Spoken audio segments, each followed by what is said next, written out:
Ja sem vse. Luka? Še Luka pride? Bo še krznik znal.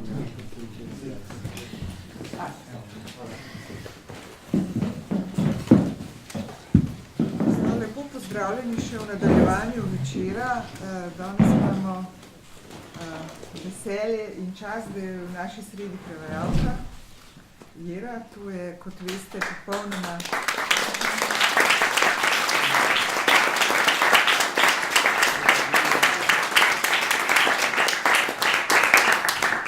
Jera Ivanc. Prevod je popolnoma nov, doslej še prvi prevod, ravno kar je šel v knjigi. To je prvič smo ga lahko slišali. Izkoristila bi priložnost, Jera, omenila si, da je skupaj s Heraklovimi otroki, ki bojo drug teden. Potem manjka samo še en prevod do celotnega grškega opusa v slovenščini. Ja, in to je Andromaha, Euripidova Andromaha je še zadnja, ki ostaja neprevedena in bo izšla tudi letos. No, to se mi zdi res skrajni čas je bil za ta dosežek, da tudi v slovenščini dobimo celoten antični korpus. Povej, sigurno imaš vpogled zdaj v to ohranjeno antično dramatiko. A se zdaj, ko imamo vse v slovenščini, se odpirajo kakšni novi vidiki? Kaj lahko rečeš o tem?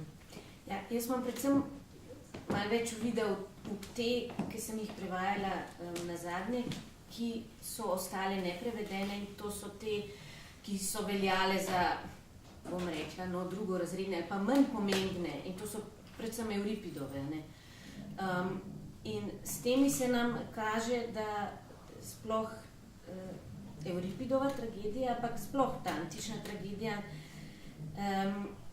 ni to, kar smo si predstavljali glede na kralja Oidipa, Antigono ali pa Medejo, te najpomembnejše, ne, ki so zelo jasno strukturirane, tudi imajo zelo jasno vsebino in tragičnost, ne. Rošnice seveda so, se mi zdi, zelo tragične, prav v tem zboru mater, žalovalk, ker ne, smrt otroka je gotovo najbolj pretresljiva stvar, ki se ti lahko zgodi, si predstavljam. Ampak ima pa še vseeno Euripid en kup enih duhovitih momentov. Meni se zdi, a ne, da bi on, če bi danes živel, bolj pisal komedije, kot pa tragedije, ne. Recimo, tle se je to mogoče malo videlo v Glasniku, ne. Še bolj je pa to vidno v Heraklovih otrocih, če boste prišli, tam je pa en prizor, ki je pa prav namenoma blazno smešen, ne. Ampak to, no, to bi predvsem rekla, da smo mi vajeni grško tragedijo gledati skozi Antigono, Oidipa, Medejo, pa recimo Oristejo, ne, to trilogijo. Te Euripidove manj znane, Helena, Orest, ki že malo nakazujejo celo Menandrovo komedijo, teh pa mogoče niti ne znamo raztolmačiti, pa jih pa malo puščamo ob strani. Pravzaprav ne vemo, kakšen odnos recimo so imeli Grki, so imeli oni problem z nečim, kar je odstopalo od, ne vem, Aristotelove definicije, da je tragedija, če junak se stopi iz visokega položaja na dno. Ali so ravno tako sprejemali? Po moje so sprejemali vse, se takrat, ko so pisali Aeschyl, Sofoklus, Euripid, se je žanr šele oblikoval in potem šel nekam drugam, ne. Aristotelova poetika pa sploh ni normativna, ampak samo stoletje kasneje, na primerih ugotavlja. Ampak čisto formalno je bila tragedija drama, ki črpa iz mitologije, ki je napisana v verzu in v visokem jeziku. Ne. Ni treba zdaj trupel štet ali pa na koncu smrti. Da bi Grki to verjetno dojemali kot tragedijo, ne, profesor Gantar, če se moram me popravite. Tukaj je že skoraj ena šekspirska količina trupela, ne, ker teh 7 mrtvih, zgodi se celo smrt med samo igro, ne, kar je v bistvu redkost, ne, to samo pri Euripidu se zgodi. V Ajantu tudi Ja, no, Sofoklo ne naredi samomor, to je recimo. Ja. Gotovo bi se še kaj našli. Ja, to je, ravno zdaj imate na velikem odru Sofoklovo Antigono, ne, to je sporedna zgodba. Polinejk je z argoškimi junaki napadel Tebe, zato da bi dobil nazaj prestol, ki mu ga je brat Kleokles mu ga ni dal, čeprav sta se zmenila, da se bosta izmenjavala. Argošani so pogoreli, oba brata sta umrla, Kreon je prepovedal pokop Polinejka in to zgodbo naprej pelje Sofokles v Antigoni. Antigona je bila uprizorjena 441. Prošnica je pa 20 let kasneje. V Prošnicah pa Euripid pelje zgodbo teh prepovedi pokopa njegovih soborcev. Ne?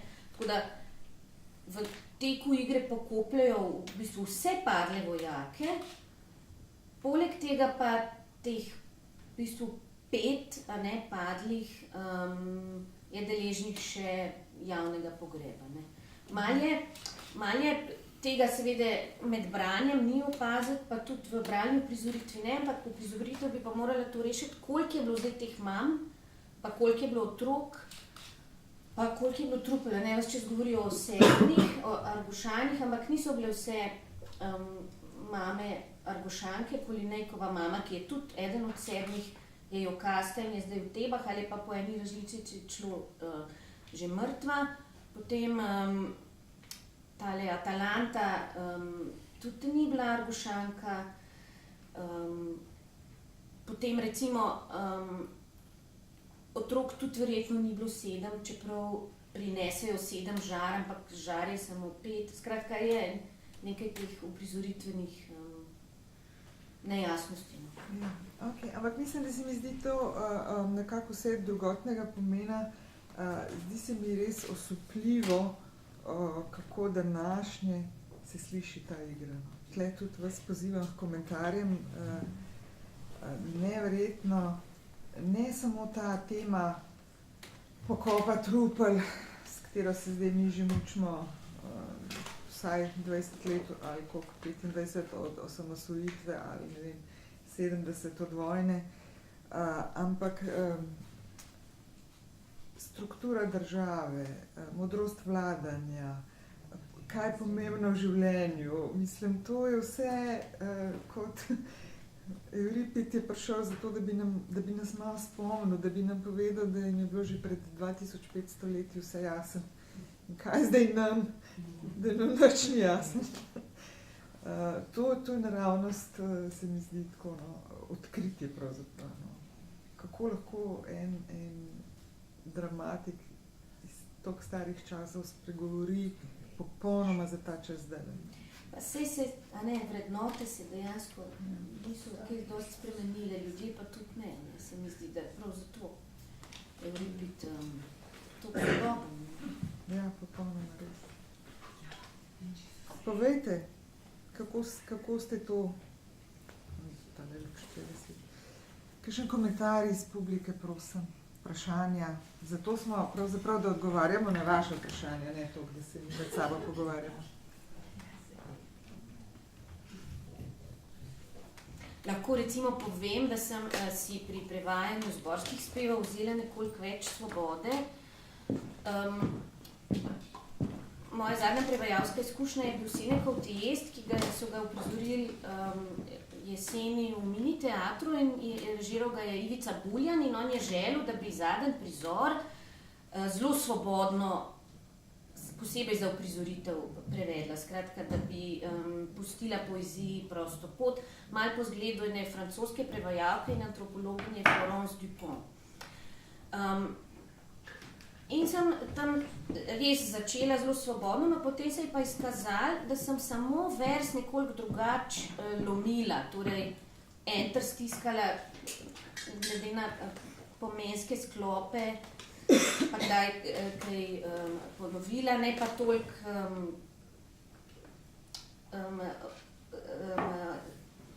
se nekaj odmaknila in se je izkazalo, recimo, da je igralcem samo drugačen zapis blazno velik dal. No, seveda nekoliko več svobode je bilo. In sem se zdaj odločila, preden sem sploh začela prevajati, da bi tudi pri Prušnicah in Heraklovih otrocih ubrala to pot, ampak se je izkazalo, da je popolnoma drugačna dikcija in druga misel, se je nekaj blazno baročen, ne, poln metafore, Euripid pa je zelo prizemljen in zelo jasen, kadar hoče biti, seveda je pa tudi poetičen. Ampak prav v zborskih spevih se mi je pa zdelo pomembno, da sledim temu, da se jih da tudi pet, ne, ker zborski spevi v grščini so spesnjeni v različnih metričnih obrazcih, različno dolgi verzi so, različno število zlogov imajo in saj slovenski prevajalci se tega kar pridno držimo, ampak potem imajo pa, vsaj moja izkušnja je taka, skladatelji kar velike težave, kako to uglasbiti, sploh so zborja, ne, kar težave. Tako da sem se odločila za zelo kratek vers in sem nekje ena ponavljanja poudarila, ki jih mogoče Euripid nima, čeprav jih tudi ima nekaj, ampak pri meni je več, pa to mojo črno žalost, ki sicer se pojavi enkrat, sem bolj izpostavila, pa kot rečeno šla na kratke verze, tako kot ene vzklike, bolečine, da se da to tudi črtati. Tako, to je v bistvu edina svoboda, da lahko rečem, da sem si jo vzela, pa da je to odklon nekolikšen. No. Ampak se mi zdi, ne, sej pri nas sicer ni tej tradicije, da bi nastajali več prevodov, ampak počas pa bo, zdaj bomo imeli vse, pol pa bomo imeli še druge, pa tretje, pa mogoče celo za vsako uprizoritev na prevod, tako kot je to navada drugod po svetu, da je važno, da avtorja približamo gledalcu, da reče ne pa toliko v tem, da ga čist res zvesto prenese. No, sej pač prevajanje je. Ta primera se mi zdi krasna, tako kot reševanje iz potapljajoče se ladje, pač vsak reši nekaj, ne. Jaz.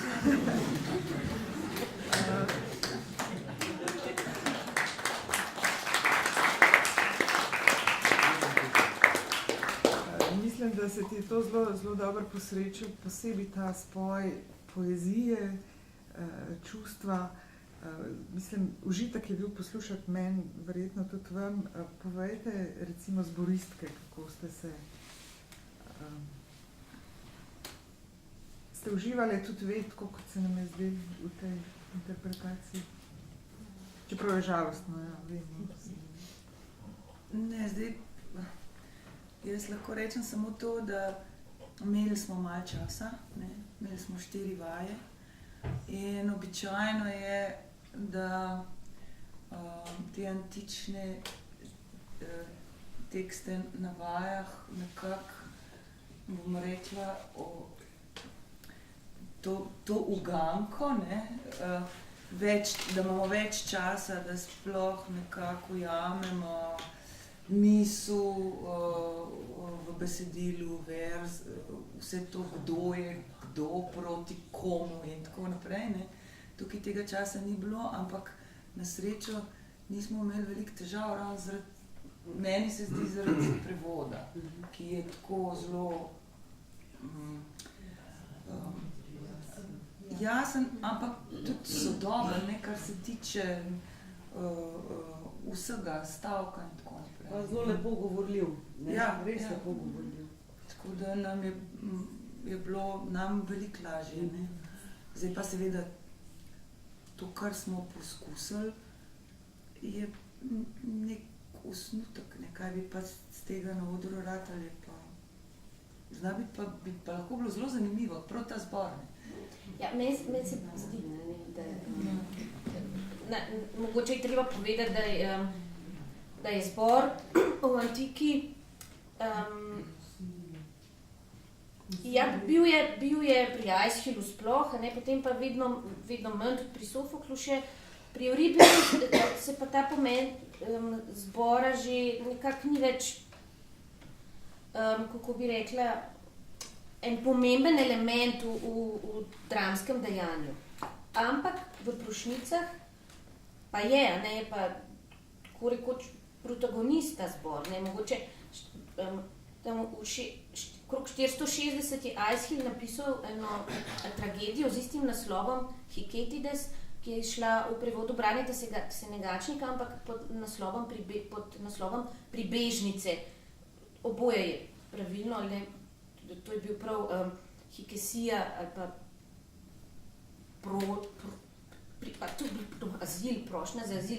Je bila institucija, ko so pribežniki zaprosili za azil oziroma prosili za tako ali drugačno stvar, v tem primeru matere prosijo za pokop svojih sinov.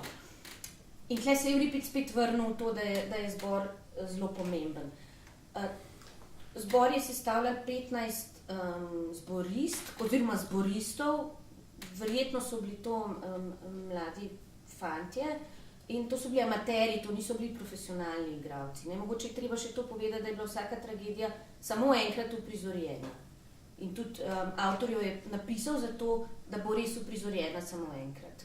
Šele kasneje so se začele reprize že napisanih tekstov dogajati. 15 zboristov, ki je pel in plesal, pel so pa unisono, vse enoglasno, ob spremljavi piščali. Seveda je imel zbor tudi vodjo zbora, ki pa je bil v dialogu z ostalimi liki. Tle tega niste tako jasno razločili, celo se mi zdi ravno tiste parte, ki so bili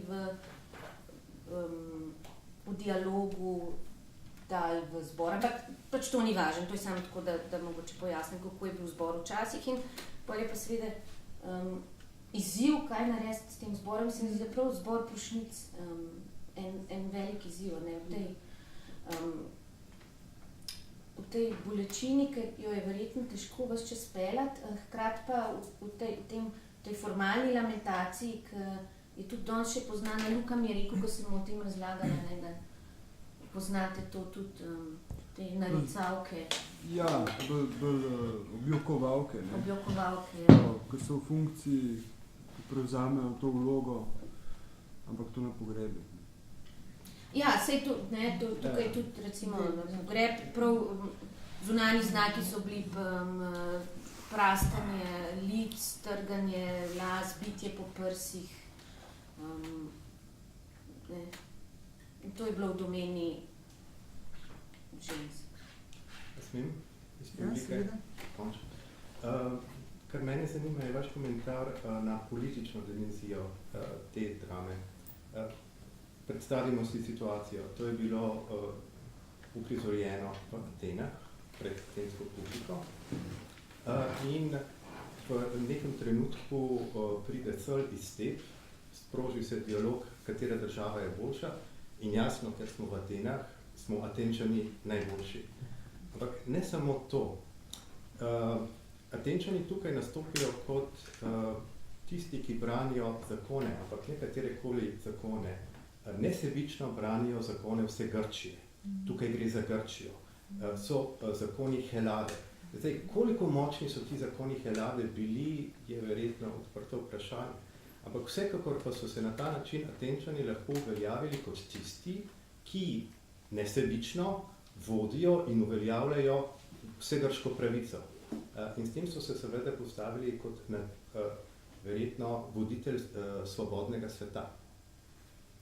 Kar se potem na koncu tudi čisto formalno zaključi Kajti seveda oni so nesebično pomagali Argošanom, ne zaradi tega, ker bi pomagali Argošanom, dobro, nekaj malega tudi že tako, ampak zaradi tega, ker so to vse grški zakoni. V zameno pa dobijo kaj? Splošno pripoznanje, da so oni res prvi. In to se dogaja pred očmi, pred publiko Atenčanov. Torej, Euripid njim pravi, res je, vi ste face, to, kar delate izjemno dobro in prav je, da se vam drugi pokoravajo. A ni bilo to vsebovano v drami. Vse ostalo, marsikaj od ostalega so lahko pogoji za to, da lahko povemo to zgodbo. In morda tudi odtot neka heterogenost celotne izpeljave. So elementi, ki težko držijo skupaj, ampak verjetno jih žanrska pravila zahtevajo. Medtem ko če iščemo nek poudarek, tudi zaključni prizor je takšen, Atena nastopi, Argošani ste vazali, mi smo glavni. Prav zaradi tega so drami zelo dolgo počitali, da je politična ali pa celo propovska, Patriotska, ne? Patriotska, ja. Ampak znotraj tega se mi zdi mogoče zanimiv opozoriti še na eno ironijo, namreč, da Sel iz Teb je tisti, ki zagovarja mir, ne? No, če smem, tukaj pa pridemo, kaj zdaj pomeni Rim. Do zadnjega, kaj pomeni mir? Dobro, tudi rimski mir. Do zadnjega sovražnika. Mislim, to ni bila, mogoče se danes to bere kot ena protivojna drama, pa Grki tega niso imeli, ne? In tudi ni, ne? Oni grejo v vojno. Zato je mogoče prav to zanimivo, da Tebanec govori o miru.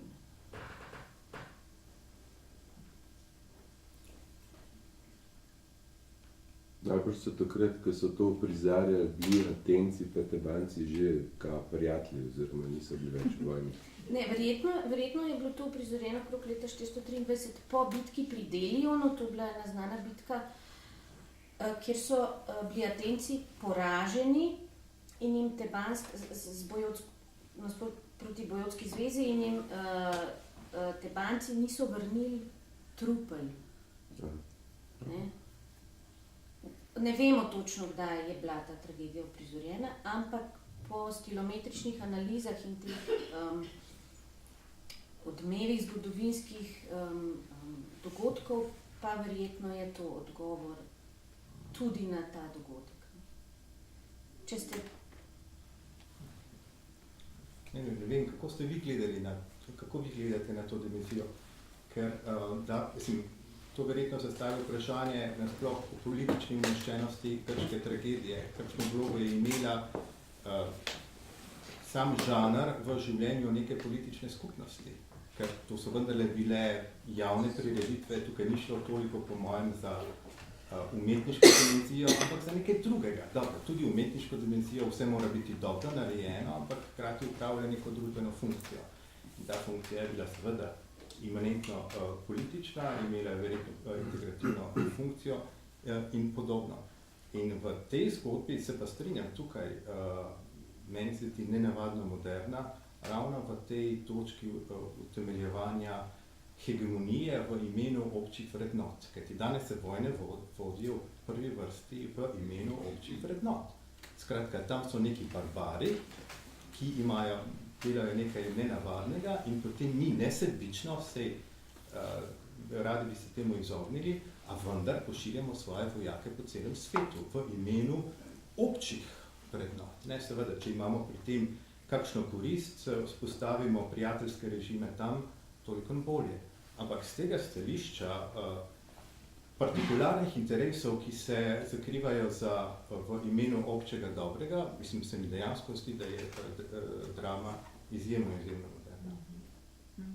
Ja, žal niso zmeri ti, ki vodijo, ali pa ki so na vrhu te vojne v imenu občih vrednot, tako modri, kot je v tem primeru Tezej. Jaz sem pa hotel upozoriti ravno na nekaj drugega, da je Tezej tisti tukaj, ki vse skupaj obleče v obče človeške vrednote. Kar je ključni dogodek tukaj v tej drami, je tisto, kar se zgodi na koncu. Dobro, mimo tega, da so Tebe poražene, kar je verjetno pomembno, a ne? Ampak predvsem to, da so Argošani prisegli zvestobo Atenam. To je tisto, kar šteje. Ampak njemu mama reče, sin moj, pomagati moraš takrat. Seveda, vi, če boste vsak, ki gre v vojno, bo pač to zadevo poskušal. Recimo, da je to del PR-a, ne pa glavnega gonila dogajanja. Bi se dalo tako brati? Jaz sem slišal to kot širitev demokracije, ki smo ga bili deležni pred recimo 20 leti, ne, z veliko silo, ki je tudi zelo lepo zapakirana. Tako da se mi zdi, da vse drame, vse tragedije so imele pravzaprav po mojem zelo velik političen namen. Ne. In tukaj se je imelo gledališče ves čas silno politične namene, oziroma to je delano kot odgovor na čas in prostor, ki se je dogajalo. Ne. In tale je izredno sede v današnji čas, ne, zato je tako res popolnoma moderno zveni z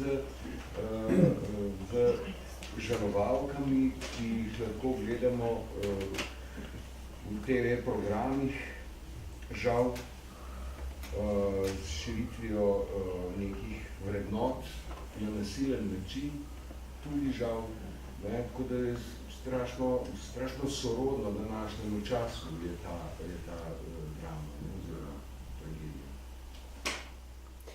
To,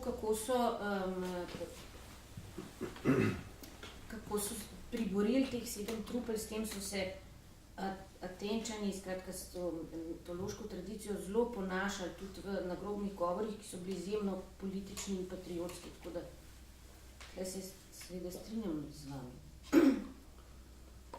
Ja, sej, jaz mislim, da je ta bralna prizoritev danes lahko tudi, jaz še zmeri bolj to doživljam ipak kot en poziv v koncu vojne, sploh, če sem še tako naiven. In se mi zdi, da ta bralna prizoritev lih to da, ne, da v bistvu na koncu stanejo mame s to svojo žalostjo in ta žalost, s to svojo žalostjo vidiš. Medtem, ko se mesto veseli zmage. Ne. Zdaj, in tako da v bistvu, ja, v tem smislu je zelo aktualno. No. In se mi pa zdi, da pri takih tekstih, ne, če začnemo to spodkopavati, ne, ta zaključek na nek način zato, da bi mi v bistvu očrnili te zmagovalce oziroma to zakrito oziroma ta prikrit namen odzad, ne, za dobroto, da se mi zdi, no, da ponovadi potem take predstave zgubijo v bistvu jasnost, no, na nek način.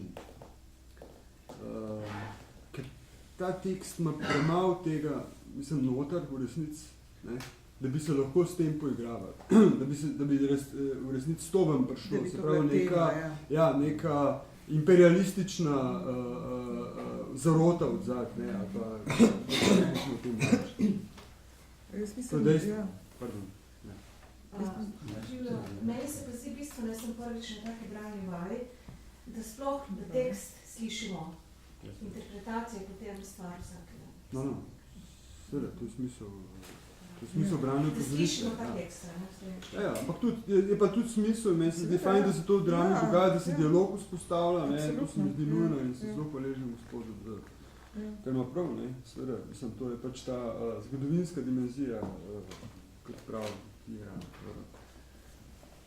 nastanka in vloge teh del in tako naprej, ne. Je pa res tako, mislim, je pa dejstvo tudi to, da si mi, vsaj jaz, ne, jaz si te, kljub temu, da sem v svetu vojn in tako naprej, ne, in da se te nenehno dogajajo, težko na nek način identificiram s tem duhom Grkov, ne, ki pravzaprav po vojni takoj pozivajo k maščevanju. Mislim, meni je že to recimo nekaj tujega. Mislim, konc koncev, ja, sej, seveda na nek način traja, ne, ampak... Sej so še zmeraj tako je. Še zmeraj tako. Ja, ne vem, če je tako odkrito, no. Oziroma, mislim, v večini primerov se mi zdi, da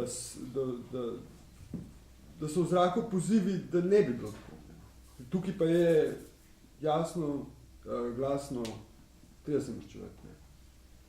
Mislim, treba se pravi ena vojna vrti druga vojna in tako kot je Jera tudi na prvem uvodnem pogovor govorila, ne, pravzaprav se zgodovina piše od vojne do vojne, ne, v Grčiji. Ja. Jaz pa vidim ravno matere tiste, ki bi to vojno ustavili lahko. Tudi s Pustoigro so v bistvu one tiste ključne, ki vojne ne živijo in one ali pa me, jaz sem tudi mama, ne vem, ne hote darujejo sinove v smrt za neke višje cilje, tako kot ste vi prej omenjal, ne. Mislim, da nobena mama tega noče, ne želi in tudi takrat ni. Se mi zdi ta zbor mater res tukaj ključa, ne, in mogoče na tem mestu ta moment, kjer bi se lahko začelo zaključevanje teh vojn, ne. Se mi zdi, zdaj si... Mislim, da ravno to ste lepo povedali. Euripid je bil na glasu, ko da je sovražnik žensk, ne, ampak v resnici je ravno on pokazal, ne, ki ste zelo lepo povedali, pozitivno vlogo, ki jo imajo ženske, ne samo v družinskem, ampak tudi v širšem političnem življenju. Ne, in jaz mislim, da ste vi v svojem prevodu, ki ga sicer nisem še primerjal z izvirnikom, se pa zelo lepo bere, oziroma sliši, se pravi, ga še nisem, ne. Je knjiga že išla? Ja. Nisem jo še videl. Ja, no, in tudi igralcem vsa čast res ekipo ženskega zbora, ki je odigral odlično svojo vlogo, pa tudi tem predstavnikom politične oblasti, ne. Ne se je rekel, da je bolj politična drama. Jaz bi rajši rekel, da je bolj filozofska tematika. Veste, tam, ko Kreon pravi, kot zdaj pravi, ne, kralj, narobe ste rekli, ne, Atene niso kraljevina, čeprav formalno imajo enega funkcionarja, ki je Arhon Basileus, ne, to je eden od arhontov, ki ima še naziv, ampak samo za eno leto. In to je važno. Ne. In poleg tega, zakaj pravim, da je politična drama? Sej politika pa filozofija pri Grkih nista skregani, tako kot pri nas. Ne. Platon svojo glavno, najbolj odmevno delo imenuje politeja. Ne. To se pravi, politika tam svoje moralne nauke in Platonova filozofija ima zametke pri Sokratu in Sokratova šola je v tem obdobju, ko je nastala ta drama, že v polnem razcvetu. Sokrat takrat ni star 70, ampak jednih 50 let, takrat, ko je en profesor najbolj v svojem elementu in načenjajo te probleme, tudi probleme posmrtnega življenja, kar je zvezano s pravico do pokopa, do pogreba. Predvsem pa, in poleg tega ta zaključek, ta sprava med Atenami in Argosom, ne, in Tebami, to sovpada časovno s Peloponeško vojno. Veste, ki je vojna Peloponeza, to se pravi tudi Argosa in Šparte proti Atenam. To hoče on Euripid v tej drami, da je nesmisel, da se tukaj bratske polis, bratski demosi med sabo podbujajo. Zato, da to ni en privesek, deus ex machina, neorganski, kot so včasih rekli, ampak to sledi iz tega. In seveda, to ste tudi lepo povedali, da te prošnjice so pravzaprav glavni akter. Zato se tukaj Euripid vrača k Aesilu. Aesil ima velikokrat naslove tragedij po zboru. Peržani, Eumenide, Hoeforoj, Hiketide in tako naprej. Zato, ker tam so dejansko je zbor nosilc dejanja. No, tukaj je pa spet kolektiv tisti zbor. Ne, Antigona, kralj Oidip in to je bolj tragedija posameznika. Tukaj je pa to tragedija ene skupnosti. In ta skupnost doseže nazadnje, ali pa vsaj pesnik nakaže eno katarzo, eno očiščenje, ki pride s tem pogrebom, s tem dovoljenjem, s tem osnovnim dokumentom dostojanstva in spoštovanja človeka, da nikomor tudi po smrti ne odrečeš njegovega groba. To mogoče še ne kljub temu, da te zdaj sprva nič dobrega od teh padlih ne misli, pa vendarle je prepričan, da jih je treba pokopati. Pa mogoče še to, zdaj ni bilo tako razvidno, poleg mater je tudi zbor otrok, to je edini ohranjeni otroški zbor iz grške tragedije, ki tudi poje, se mi zdi mogoče, da poleg matera kdo je najbolj prizadet v vojni, to so otroci, ženske in starci. In to se mi zdi v Prušnicah, v Ifisu, v materah in v otrocih lepo pokazano.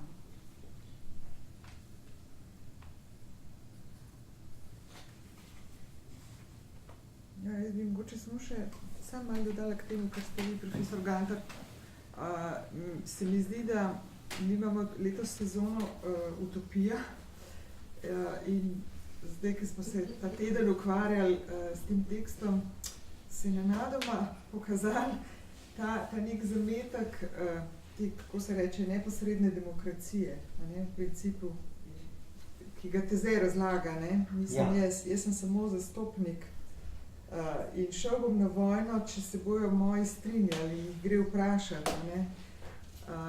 To, kar se mi zdaj zmučimo, ker nam je ta demokracija ušla iz rok in ne znamo, in predstavniška demokracija se je skazala, da ne deluje, te neposredne pa ne znamo, ne zmoremo vzpostaviti, Bog reče, bomo kdaj, ampak tukaj je pa bil nek moment, ko je to funkcioniralo, mogoče, ne vem, 10, 20, 50, 30 let, ne vem, da je tako dobro minilo. Ključ neposredne demokracije je, da ti nimaš doživljenjskega mandata.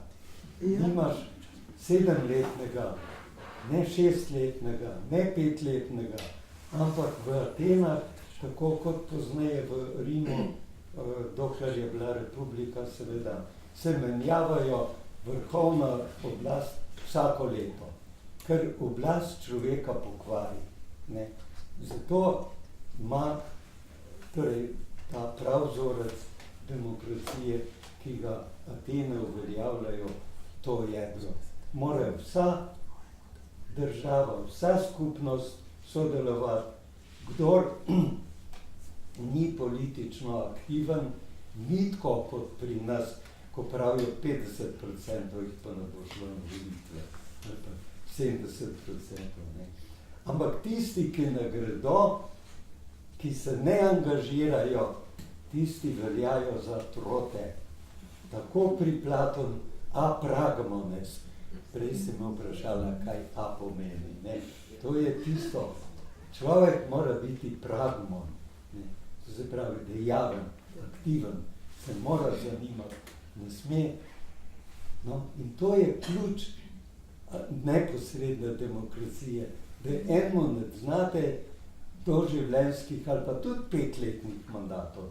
Če je eden, zdaj je bila ta drama je silno aktualna.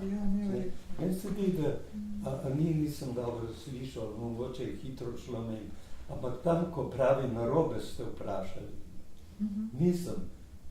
Nisem kralj za kar naprej, ne, ko razumem jaz tisto. Zdaj nimam teksta. Tudi iz leta v leto reče, da se ne.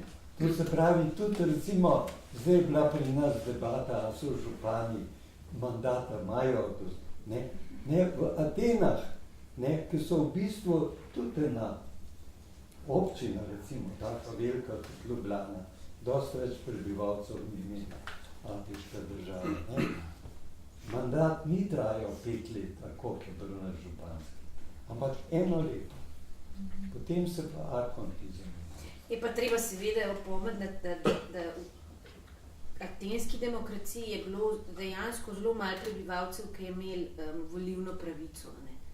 No, zelo malih je bilo, ampak še zmeraj manj toliko kot v enem povprečnem slovenskem mestu, tako malo večjem, kakšno Celje ali pa Kranj, ne. Atene lahko kar, ne vem, zdaj imamo statistike. Ne hočem reči, da ženske niso bile vključene, sužnjine, priseljenci. Ne? Ja, tisti priseljenci. Sveda, ne. Veste, če si jim priseljen, jaz sem bil enkrat v Argentini in mi je en Slovenc, ki je pri radiju Buenos Aires v službi, pa je Slovenc, se je poznaj preselil v Argentino. Je rekel, ampak zdaj sem dobil pa argentinsko državljanstvo. Ne? Pa mi pravijo, pošiljajo mi iz ambasade, da naj volim v Sloveniji. Ne? Prav se mi zdi nemoralno, da bi volil, ker že 5 let nič ne delam v Sloveniji in da bom zdaj odločil. Ne. Ti Argentinci so mi pa takoj dali državljanstvo, da sem tam aktiven. Torej, mora biti pragmo tisti, kdo je. Mora biti angažiran. Ja. Priseljenci, seveda, to je povsod problem. Hvala Bogu, da ženske niso več povsod. Ja. No, ampak tukaj v Euripidu imamo veliko besede, se jih posluša. Je prijetno slišati. In v sodobnem interpreti soglasje, da obstaja v drami kakšnokoli direktni namik na določenega atenskega politika v tistem času. Ja, Tezejna Perikla. Tezejna Perikla prav v tistem govoru, ki reče, Nik, ne vem, mi boš pomagal, več besede, kot ima ljudstvo, ne vem, boljše, predtem pa reče, kaj pa predtem reče, in bo, ker jaz to hočem. Tako, želim si, da bi tako želelo tudi ljudstvo in bo, ne, in želim si, da bi bilo z mano tudi ljudstvo in bo, ker si jaz tako želim. Ja. Tle, v tem je namik nekoliko na Perikla, ki je sicer bil samo, imel samo 1-letno oblast, pa vendar je veljal za nekaj časa. Ja. In veste, to ni slučajno tako, ker Euripid je slutil, da se temelji atenske demokracije majajo po koncu Peloponeške vojne, ki je približno v letu v Euripidove smrti, je v Ateni zavladala tiranija. Ne? In je čutil, da imate tam en sloj, oziroma eno kliko, recimo, ki pravi, za demokracije mi propadamo, ne? Rabimo močno roko, enega Führerja. To je odklika, zato je tako formuliral tiste besede.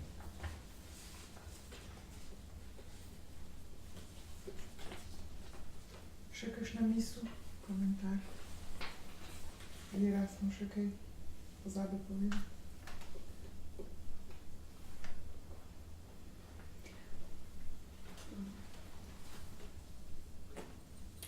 Sicer vem, da ne govoriš glih grško, ampak se mogoče spomniš, kako se reče črna žala. Da slišim, kako to po grški zveni. Aha.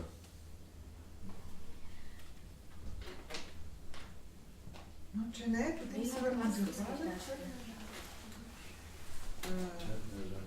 Zahvale in upam, da ste uživali v tem predstavi vsaj toliko, kot mi, ko smo jo delali. Hvala lepa.